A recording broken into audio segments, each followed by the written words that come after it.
The age-old question of monotheism versus polytheism can be summed up as thus: why worship one god when you can have them all?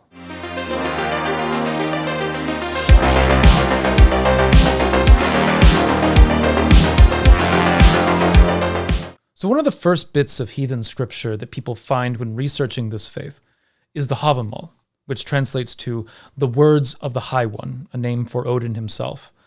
Consequently, it's one of the first of our ancient texts that modern heathens will dive into, and it was mine as well. At first glance, it bears similarities to the Tao Te Ching in its structure, or the Book of Proverbs from the Bible. It's a series of sayings, some of which build off of each other, that seem to deliver a mindset, though each of these books is very different in their content and have very different origins and are meant to be read differently. So the first thing we should look at is how the Havamal is meant to be read. We might use the word scripture to describe it, but our culture has loaded that term a little bit, so it requires a bit of clarification. This is not an inerrant text. Odin is the deity of wisdom, death, poetry, magic, and war, and is also associated with cunning and trickery. And to an extent, this is reflected in his words within the Havamal. But it is meant to be seen as a code for life, not an infallible text such as the Bible. Violating its tenets does not laden you with sin or bring the wrath of the gods down upon you. You simply reap the benefits or consequences of taking or not taking the advice. And there's something to be said about living the values of a deity, especially one such as Odin. Now, big question. Where exactly did we get it? The Codex Regius is a mysterious document that's composed of several poems of unknown authorship, though it comes from a Christian age in Iceland and is therefore a Christian authorship of preservation. But among these is the Havamal, which is not just one poem, but 6 poems, which contain very little actual reference to Odin, but they do seem to be stated by somebody who has traveled far and had many experiences, who came to despise comfort and tradition.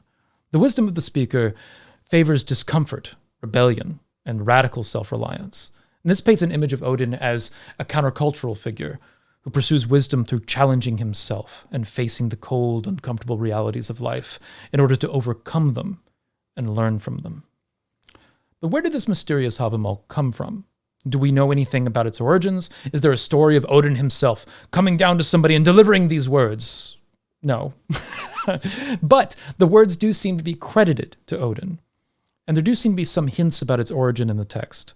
And we can look at history and find when such advice would have been useful. So let's examine it. Now, the content of the Havamal seems to be divided into sections. The first 80 stanzas cover a cynical code of conduct based on self-protection and kindness to those in need. But it's often been interpreted as selfish, but I prefer to see it as self-care and self-preservation.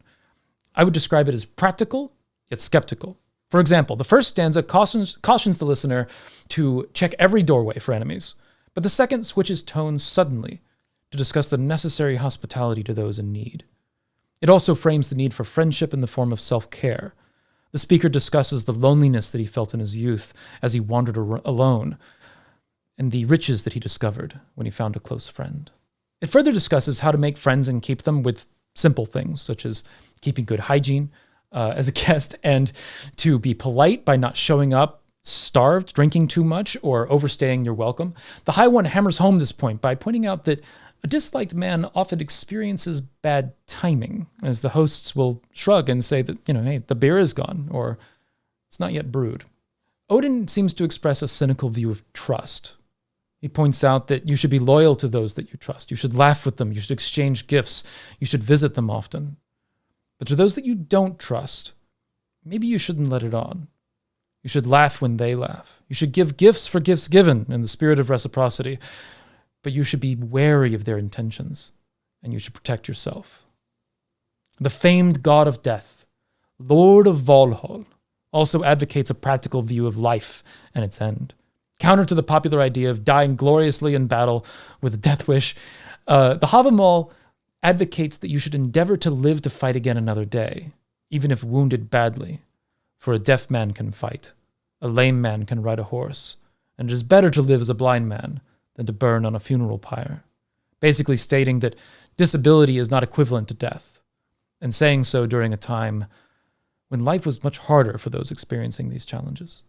In vain with this cynicism, Odin points out that a man is the legacy he leaves behind, that our final hope is for our children to visit our grave, that those who come after you will speak well of you, because though you may die, your reputation lives on. It's from these passages that we can begin the search for the origin of the Havamal. It's likely a corrupted source, but we do have enough internal similarities within it to suggest that it came from a single period and location. The most likely candidate is Norway, even though the Codex Regius is found in Iceland. When we look into the text, there's mention of wooden tiles on the roof, which would have been a luxury in Iceland, as wood just wasn't plentiful there, but it doesn't really seem to show the perspective of an aristocrat. It also isn't quite the view of a peasant in a peaceful agricultural society either. It suggests a point of political upheaval. What it actually seems to show is the perspective of the displaced, of people on the move. And this seems consistent with Harald Finehair's conquest to consolidate the kingdom of Norway during the Viking Age, which was, according to the legend, done for the sake of his love and later marriage to the semi-legendary figure Gyda, who refused him until he became the king of all Norway. Harald makes his conquest over several smaller kingdoms, causing a massive displacement of peoples, and it makes sense that during this time, the advice of Odin, a wandering god, would be valuable. Another sign of the Havamal's origin, though, appears in Norway after the death of Harald Finehair. A memorial of Harald Finehair's son, Hakon the Good, written by Evyndr Skaldaspillir, the spoiler of poets, seems to reference lines in the Havamal in the final stanza, as he is celebrated as a friend to the heathen gods. Our last source that quotes the Havamal is Snorri, the writer of the Prose Edda and the Heimskringla in Iceland. It's unclear if he had access to a written Havamal, but it is clear that he thought his sources were very old as he kept his record, further suggesting that perhaps the Havamal had come from Norway to Iceland, where it was preserved for us to finally read for ourselves.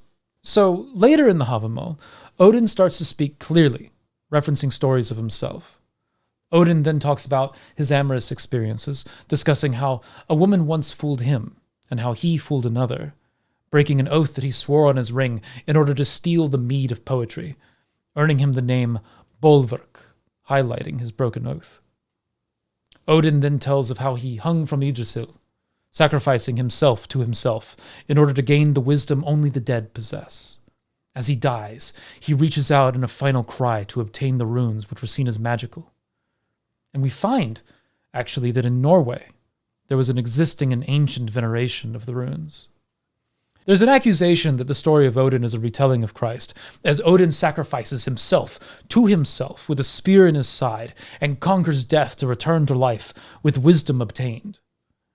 But the difference in context are severe, and all the parts of the scene have strong places in the Norse myth. The tree, Yggdrasil, is that on which the realms rest. The spear, Gungnir, is Odin's spear. Odin's execution by hanging is consistent with Odin being the god of the gallows. And the purpose of his death is distinct, as Odin sacrifices himself to himself for the sake of obtaining knowledge, whereas Christ's sacrifice is an entirely different context of salvation. It's possible that this story is colored by Christian authors who later wrote it down, and it may be part of the corruption of the Havamal, but the elements of whatever myth that it might be based on remain strong in this story. The last passage of the Havamal has Odin explaining the effects of charms and spells that he's obtained. They dull the weapons of his opponents, they break his bonds, they turn a javelin in combat, and they can make a hanged man talk. He doesn't give the spells themselves. He keeps those a secret, only letting us know that they exist and that the effects are within his power. In the final strophe, we see the word Havamal, finally, where the Havamal gets its name, letting us know that these are the words of Odin, the High One. Hail to they who sing them. Hail to they that know them. Profit they that learn from them. And hail to those who have listened to them. And with that, hail to my patrons for making this content possible. It's good to have people at your back.